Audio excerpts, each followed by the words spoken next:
નમસ્કાર. અમારે સદાયની માટે આદરણીય અમારા વંદનીય પેન્શનર મિત્રો, નિવૃત્ત કર્મચારી મિત્રો, ભાઈઓ તથા બહેનો, સ્વાગત છે આપ સૌનું આપણી આ યુટ્યુબ ચેનલ ભાવેશ મકવાણા ન્યૂઝમાં.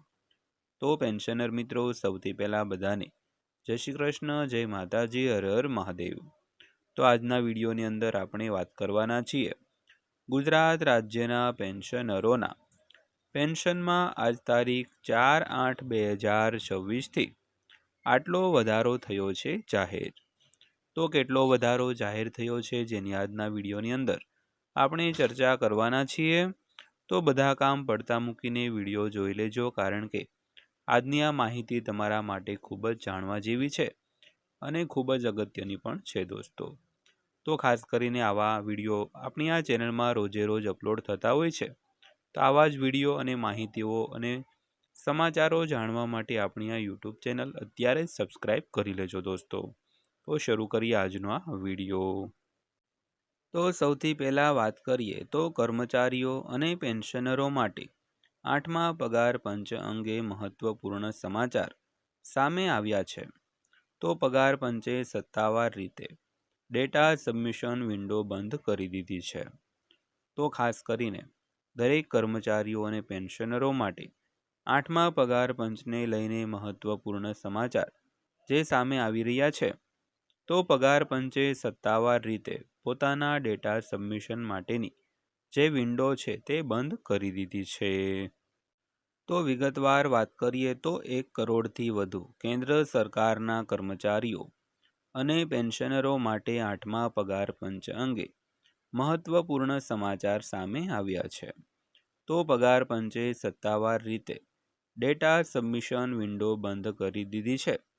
તો હવે બધાની નજર કમિશનની આગામી રણનીતિ પર છે અને નવા પગાર અને પેન્શન માટેની અંતિમ ભલામણો ક્યારે લાગુ કરવામાં આવશે. તો ખાસ કરીને 8મા પગાર પંચ માટે જે સબમિશન ડેટા કરવાની જે વિન્ડો છે તેને બંધ કરવામાં આવી છે.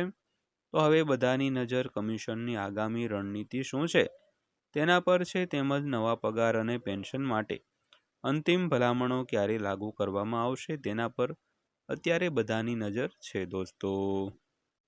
તો ત્યારબાદ વાત કરીએ તો ડેટા અને સૂચન સબમિશન પ્રક્રિયા પૂર્ણ. તો 8મા પગાર પંચે આ અઠવાડિયે ડેટા સબમિશન વિન્ડો બંધ કરી દીધી. તો અગાઉ ગયા મહિને કમિશને વિવિધ કેન્દ્ર, રાજ્ય અને કેન્દ્ર શાસિત પ્રદેશ વિભાગો અને મંત્રાલયોને 31 જુલાઈ 2026 સુધી ડેટા સબમિટ કરવા માટેનો વધારાનો સમય આપવામાં આવ્યો હતો. તો જનતા અને અન્ય સંગઠનો પાસેથી સૂચનો અને મેમોરેન્ડા મેળવવાની પ્રક્રિયા 15 જૂનના રોજ પૂર્ણ થઈ ગઈ હતી. તો કમિશને અગાઉ સ્પષ્ટતા કરી હતી કે ડેટા ફક્ત 8મા CPC ઓનલાઈન ડેટા પોર્ટલ દ્વારા એકત્રિત કરવામાં આવશે. કોઈ ભૌતિક ડેટા, હાર્ડકોપી એક્સેલ શીટ અથવા તો ઈમેલ સ્વીકારવામાં આવતા નથી. તો ખાસ કરીને ડેટા અને જે સબમિશન છે તે સબમિશનની પ્રક્રિયા પૂર્ણ થઈ ગઈ છે અને જે કેન્દ્ર સરકાર અને રાજ્ય સરકારના તેમજ કેન્દ્રશાસિત પ્રદેશોના અને મંત્રાલયોને 31 જુલાઈ 2026 સુધી ડેટા સબમિટ કરવા માટેનો વધારાનો સમય આપવામાં આવ્યો હતો. તો ખાસ કરીને મેમોરેન્ડા મેળવવાની પ્રક્રિયા પહેલાં 15 જૂનના રોજ પૂર્ણ થઈ ગઈ હતી. તો કમિશને અગાઉ સ્પષ્ટતા કરી હતી કે ડેટા ફક્ત 8મા CPC જે ઓનલાઈન પોર્ટલ છે તેના દ્વારા એકત્રિત કરવામાં આવશે.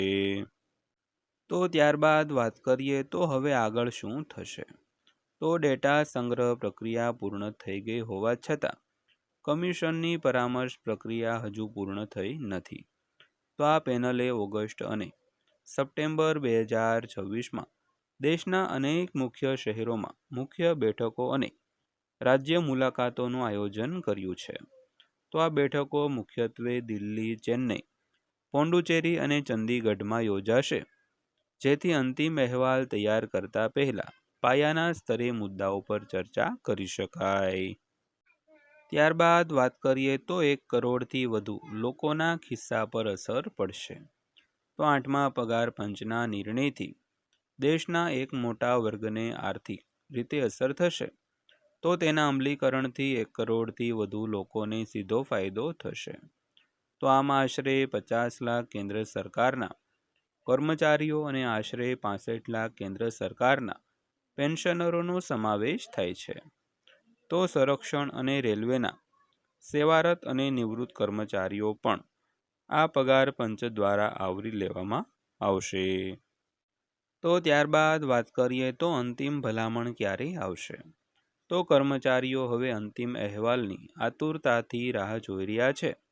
તો અહેવાલો અનુસાર બધી બેઠકો અને ડેટા વિશ્લેષણ પછી 8મા પગાર પંચની અંતિમ ભલામણો ફેબ્રુઆરી અથવા તો એપ્રિલ 2027 સુધીમાં સરકારને સુપરત કરવામાં આવી શકે છે. તે પછી જ કર્મચારીઓના પગાર અને પેન્શનમાં નોંધપાત્ર વધારો કરવાનો માર્ગ સ્પષ્ટ થશે દોસ્તો. તો દોસ્તો આ હતી આજની માહિતી પસંદ આવી હોય, વિડીયો સારો લાગ્યો હોય તો વિડીયોને એક લાઇક કરજો અને આવા જ વિડીયો અને માહિતીઓ જોવા માટે આપણી આ યુટ્યુબ ચેનલ સબસ્ક્રાઈબ કરી લેજો. તો ફરીવાર પાછા મળીશું એક નવા વિડીયો સાથે, નવી માહિતી સાથે. ત્યાં સુધી સૌને જય હિન્દ, વંદે માતરમ.